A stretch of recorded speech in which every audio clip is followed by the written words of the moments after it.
A very good morning to all of you, dear students. Our today's topic is prediction of position of an element in periodic table. Means today we will see how to find out the place for any element in periodic table. Okay. So about periodic table, we already know that elements are arranged in the increasing order of atomic number, right? And atomic number is directly related to the electronic configuration. How? Because we write electronic configuration only on the basis of atomic number. So in this way we can say that in periodic table elements are arranged in a particular fashion of electronic configuration. Okay, so if we know the electronic configuration, we can find out the position, and if we know the position, then we can find out the electronic configuration. Okay, so this is our today's topic. We will write the electronic configuration and will find out the position, or we can do opposite also. We can see the position and then we can write the electronic configuration. Okay, so let's start the topic. So for prediction, first of all you should know three things. Okay, number one is period of element, number two is block of element, and number last is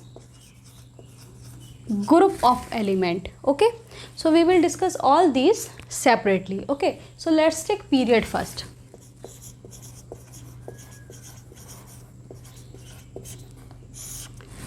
So as we have already discussed earlier that period number represents the principal quantum number. Okay, so if you want to know the period number, you will focus on the principal quantum number. Now question is which principal quantum number? So you will focus on the principal quantum number of valence shell only. Valence shell means outermost shell. Okay, for example, suppose we want to know the period of sodium. Atomic number of sodium is 11. Okay, so according to 11, 1s2, 2s2, 2p6, 3s1. So this is the electronic configuration for sodium. Since last orbit here is this and it belongs to third period, or we can say third principal quantum number. Okay, so principal quantum number, because principal quantum number is 3 here, then period for sodium will be 3. Period number equals to 3 for sodium. Okay, similarly let's take another example, 20 calcium. So for calcium electronic configuration will be 1s2, 2s2, 2p6, 3s2, 3p6, 4s2. Okay, so according to this electronic configuration, valence shell is this. Okay, and in valence shell principal quantum number is 4.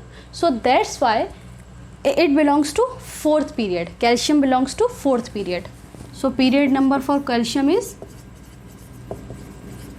4 here. Okay, so this is how we can find out the period by using principal quantum number. Okay, now we'll talk about the block.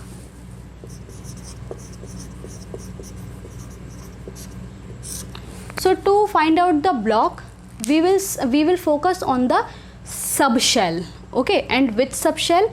The subshell in which last electron enters. Okay, for example, in case of sodium, last electron is 11th electron. Okay, and this 11th electron is entering in S subshell.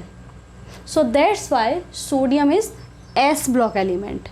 Okay, for calcium we can also see that in calcium 20th electron is the last electron which is entering in S subshell. So again calcium is S block element. Okay, so sodium and calcium S block element. Let's take another example, chlorine. Atomic number of chlorine is 17. So for 17 electronic configuration will be 1s2, 2s2, 2p6, 3s2, 3p5. Okay, so in this case 17th electron is the last electron which is entering in p subshell. So that's why for chlorine block will be P.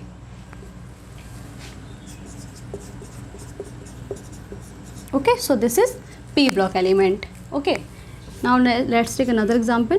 Scandium, atomic number 21. So for 21 electronic configuration is 1s2, 2s2, 2p6, 3s2, 3p6, 3d1, 4s2. So this is the electronic configuration for scandium.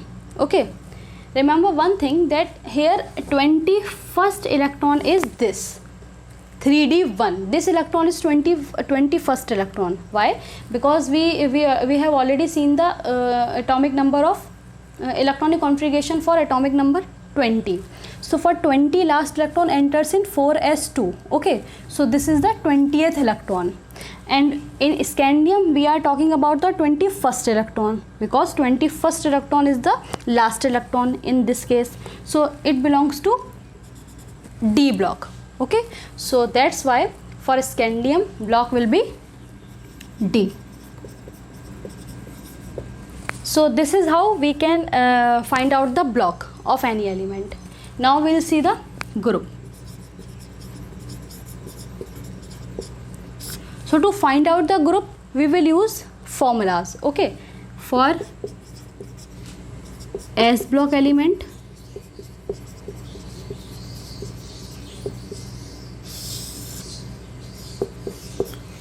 formula is group number equals to valence electron in an S subshell. Okay, this is the formula for S block element. So formula says that group number for S block element is the number of valence shell present in S subshell, and obviously which S subshell? Valence S subshell. Okay, last S subshell. Let's take example of sodium. So for sodium last electron is this. Okay, which is entering in S subshell, so that's why this is S block element, first thing. Now for S block element, to find out the group we will use this formula. So group number equals to the valence electron in NS subshell. So how many electrons are present in NS subshell for sodium? Only one electron. Only one electron is present in S subshell. Okay, for sodium. So for sodium group is 1. Now we'll talk about the calcium. So for calcium valence electron is 20th electron. Okay, which is present in S subshell. So this is S block element. Okay, I am just telling you what is S block element. Okay, but no need to specify the S block element here. You will find out the group only. Okay, so for group, to find out the group of calcium we will see the last electron. Last electron in S subshell. So in S subshell last electrons, total number of electrons are 2. So for calcium group number is 2. Okay, let's take another example.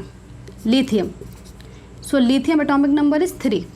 So according to 3, 1s2, 2s1. Okay, so to find out the group of lithium we will see how many electrons are present in NS subshell. So only one electron is present in NS subshell, so that's why group number for lithium is 1. Okay, for potassium 19, 1s2, 2s2, 2p6, 3s2, 3p6, 4s1. Okay.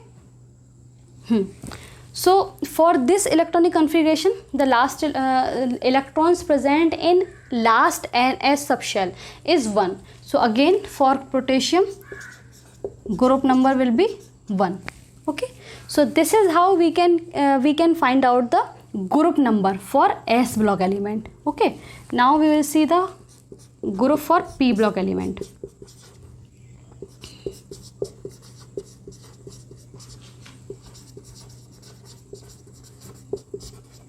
So to find out the group number of p block element, we will use this formula.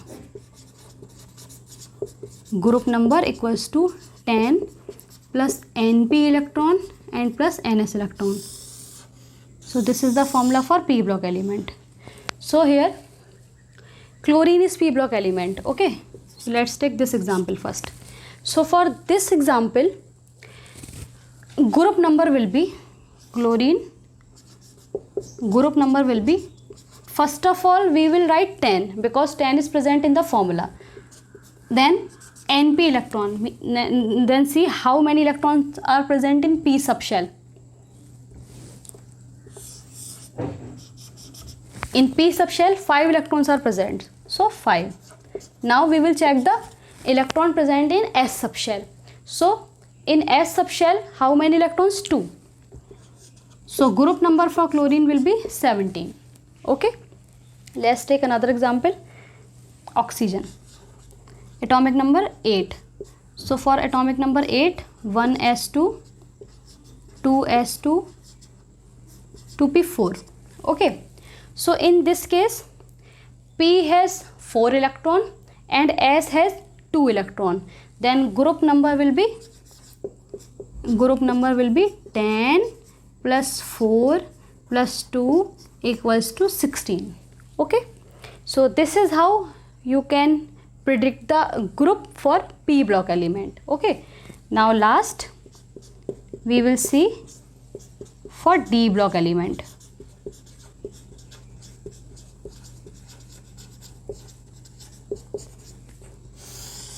So formula for d block element is group number equals to n minus 1d electron plus ns electron, means total number of electron present in n minus 1d subshell and ns subshell. Okay, so here scandium is the d block element. So for this group number will be n minus 1d electron. So how many electrons are present in n minus 1d? Only 1. Plus ns, so ns means 2. Group number for scandium is 3 here. Okay, let's take another example. Manganese. So atomic number of manganese is 25. So according to 25, electronic configuration will be 1s2, 2s2, 2p6, 3s2, 3p6, 3d5, 4s2. Okay, so for manganese group number will be n minus 1d means 5 plus ns means 2, 7, means manganese belongs to 7th group. Okay, so this is how we can identify the position of any element by in predicting period, block and group. Okay, thank you.